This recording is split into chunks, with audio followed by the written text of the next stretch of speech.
बिस्मिल्लाहिर्रहमानिर्रहीम। Dear student, अस्सलाम वालेकुम। उम्मीद है आप खैरियत से होंगे।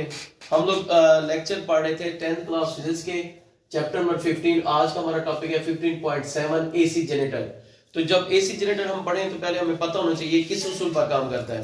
ये दो उसूल हैं, इन पर काम करता है इंड्यूस ईएमएफ, लेंज लॉ और Michael Faraday law of electromagnetic induction. इस उसूल पर काम करता है। आइए समझ। तो ये इंड्यूस ईएमएफ और लेंज लॉ क्या होता है?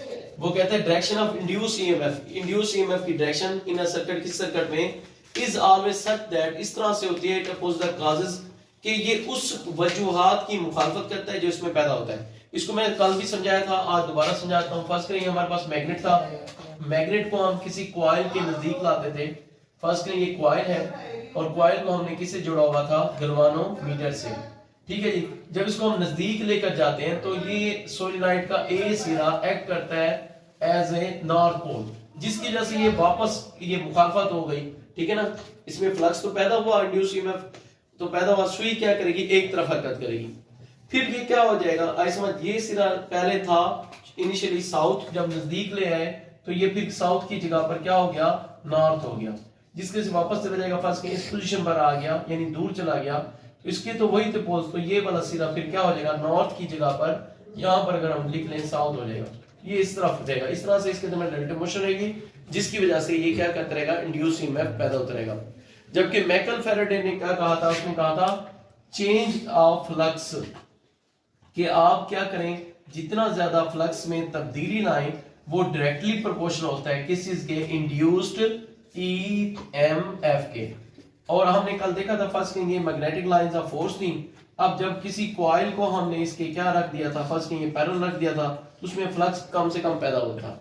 लेकिन जब मैग्नेटिक लाइंस ऑफ फोर्स हमने ये रखी हैं और अब कॉइल को हमने क्या है, इसके फील्ड के परपेंडिकुलर यानी नॉर्मल रख दिया था, ये देखें अमूदन, ये इस तरह से, तो बहुत सी लाइनें इसमें से क्या करके गुजर रही हैं? काट कर गुजर रही हैं। ये देखें, तो ये फ्लक्स पैदा होती है। और जितना ज्यादा फ्लक्स पैदा होगा ज्यादा, उतना ज्यादा क्या होगा?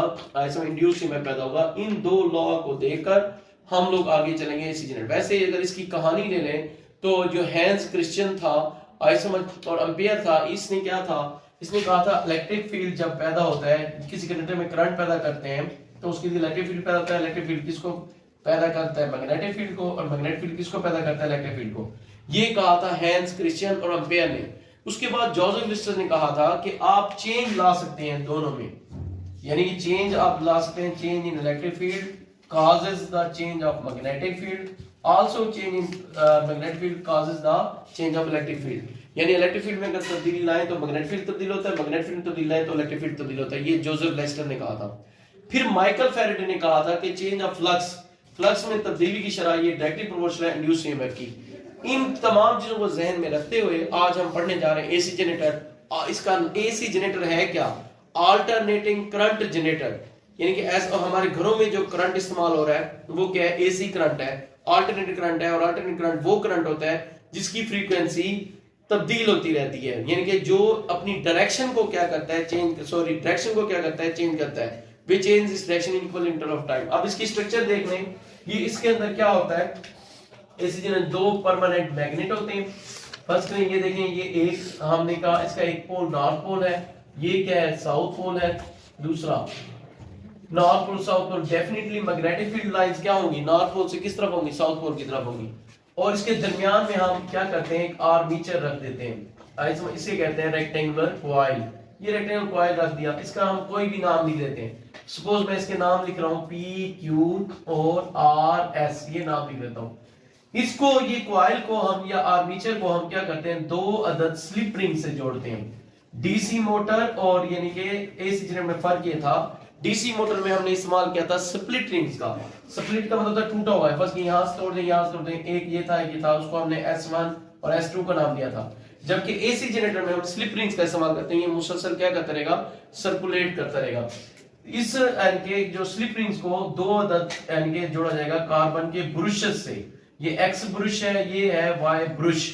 अब अगर आपसे कोई पूछ ले कि ब्रुशेस का क्या काम होता है, जिस सर्किट के अंदर जो वोल्टेज जनरेट होगा उसको आउटपुट सर्किट में बाहर ये चीज निकालेगी, ब्रुशेस। बहुत अक्सर ऐसे होता है, आप लोग कहते हैं सर जी जनरेटर तो चल रहा है, या हम लोग कहते हैं घर में जनरेटर चल रहा है लेकिन आउटपुट हमें नहीं मिल रही, यानी वो करंट हमें बाहर नहीं आ रहा। चीज जैसे आप कहते हैं मोटर तो चल रही है, पानी नहीं कर रहा। तो ये चीज होती है कि वो इन चीजों में खराबी आती है, ब्रशेस में। और इसको फिर ब्रशेस के साथ हमने क्या किया, एहतियात से ये एक रेजिस्टेंस लगा दी है और ये हमने सर्किट कंप्लीट कर दिया। कहीं भी देखें मैंने कोई सोर्स ऑफ वोल्टेज करंट नहीं लगाया, यानी खुद हम इसको करंट को वोल्टेज नहीं दे रहे, जबकि डीसी मोटर में हमने बैटरी लगाई थी। अब होता है क्या, कैसे हम इसको फंक्शन को शुरू करेंगे, किस तरह से इसमें फ्लक्स तब्दील होगा, कैसे ये काम करता है। देखें सबसे पहले कोई भी जनरेटर हो तो उसकी हम किक होती है, उसकी वायर होती है, स्ट्रिंग होती है, उसको खींचते हैं। ऐसे उसके अंदर पेट्रोल, डीजल, एलपीजी, एलएनजी या नेचुरल गैस कोई चीज डालते हैं। ये क्या होते हैं, मैकेनिकल एनर्जी होते हैं। और अपने हाथ की मस्कुलर एनर्जी से हम किक खींचते हैं तो वो क्या करती है, कॉइल रोटेट करती है। ठीक है, जब कॉइल रोटेट करेगी तो क्या होगा, पहले मैग्नेटिक फील्ड कैसे था, नॉर्थ पोल से साउथ पोल की तरफ। पहले तो अब ये समझ लें पी क्यू और आर एस साइड्स जो है मैग्नेटिक फील्ड के पैरेलल है, यहां पर कोई भी फोर्स असरअंदाज नहीं होगी। जबकि ये वाली साइड्स देखें पी आर और क्या है क्यू एस, ये क्या है, परपेंडिकुलर है यानी अमूदन है, इस पर ज्यादा फोर्स अमल करेगी। और आपको हमने 9th में पढ़ा था, जब किसी सिस्टम पर दो बराबर और मुखालिफ पैरेलल फोर्सेस अलग-अलग पॉइंट पर अमल करें तो वो बाहर मिलकर क्या बनाते हैं, कपल। फर्स्ट में इस साइड पर अगर मैं सर्कल डाल के डॉट डालता हूं और इस साइड पर सर्कल डाल के क्रॉस डालता हूं, इसका मतलब इस पर फोर्स इनवर्ट लगेगी, इस पर फोर्स क्या लगेगी, आउटवर्ट। तो होगा क्या, फर्स्ट करें मैं आपको समझाने कहता हूं, मेरे पास एक क्या है, बुक है, आप देख लें, इसकी ये साइड फिजिक्स लिखी हुई है और इस साइड से फिजिक्स लिखी हुई है। मैं क्या करता हूं, जानबूझ के इसको चेंज करने के लिए क्या करता हूं, इस साइड पर फिजिक्स के आगे मैं ये देखें, अगर जूम करके देखें तो मैं इसके आगे सामने टिक का निशान लगा रहा हूं। तो ये है इनिशियल पोजीशन। फर्स्ट के वो ये किताब नहीं है, कॉइल है। जैसे अब मैं किक मारता हूं डोरी के जरिए, कॉइल को घुमाता हूं तो कॉइल घूमेगी। अब कॉइल जब घूमेगी ऐसे वर्टिकल हो जाएगी, जब वर्टिकल हो जाएगी तो अब ये वाली पोजीशन आ जाएगी, magnetic lines of force. First करें, ये मेरा red marker magnetic lines of force है और ये जो ब्लैक मार्कर है ये मेरी है कॉइल। तो coil magnetic lines of force की बिल्कुल देखें कहां पर आ गई, परपेंडिकुलर। तो इनके दरमियान जाविया कितने का बन गया, 90 डिग्री का। तो ज्यादा क्या पैदा होगा, फ्लक्स। अब देखें ये पोजीशन थी इनिशियल पोजीशन, देखें जहां ये ब्लैक टिक लगे होते सामने वाली, जैसे मैंने यानी कि वो कॉइल ने घुमा हुआ ऐसे हो गई, तो यहां पर मैक्सिमम फ्लक्स हो गया। यहां पर क्या होगा, फ्लक्स सिफर, फिर यहां पर फ्लक्स क्या होगा, मैक्सिमम। लेकिन आप देखें अब चेंज क्या आ रहा है, तो हमने स्टार्ट कहां से लिया था, जब ब्लैक टिक ये लगा हुआ था, ब्लैक टिक वाली साइड सामने है, यहां फ्लक्स क्या था, सिफर, यहां फ्लक्स क्या, मैक्सिमम, यहां फ्लक्स दोबारा सिफर। लेकिन आप देखें डायरेक्शन क्या हो रही है, चेंज। अब देखें वो वाली साइड सामने आ गई है जिस पर टिक नहीं लगा हुआ, अब भी फ्लक्स मैक्सिमम होगा, लेकिन पहले से कौन सी नेम, मुखालिफ नेम।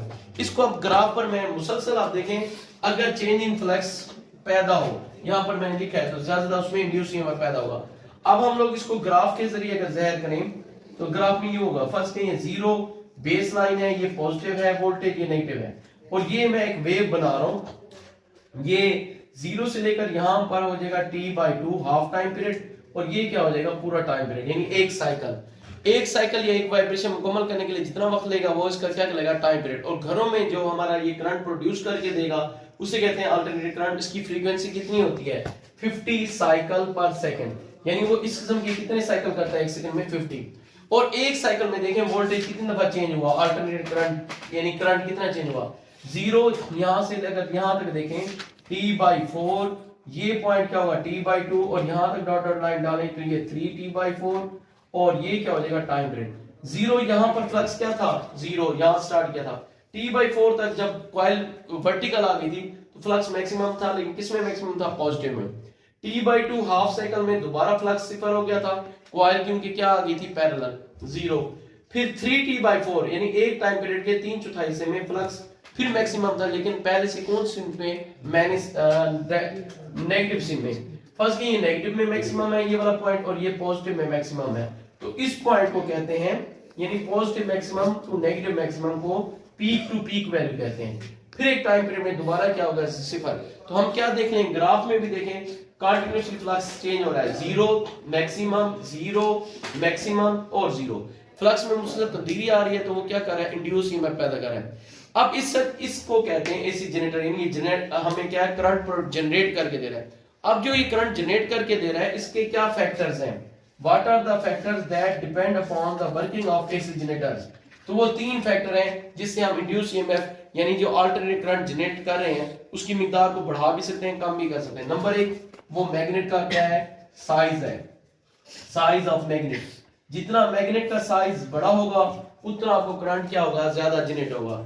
नंबर 2 क्या है, number of turns on the coil, number of turns on the coil, coil पर टर्न्स की तादाद। फर्ज करें ये मैंने जनरेटर हमने इस तरह से डिजाइन किया है कि ये मैग्नेट के दरमियान में मैंने नंबर ऑफ टर्न्स दी है, इस पर नंबर ऑफ टर्न्स फर्ज करें 500 है, यानी इस तरह से देखें ये 500 मैंने इस तरह से कॉइल पर क्या किए हुए, टर्न्स किए हुए।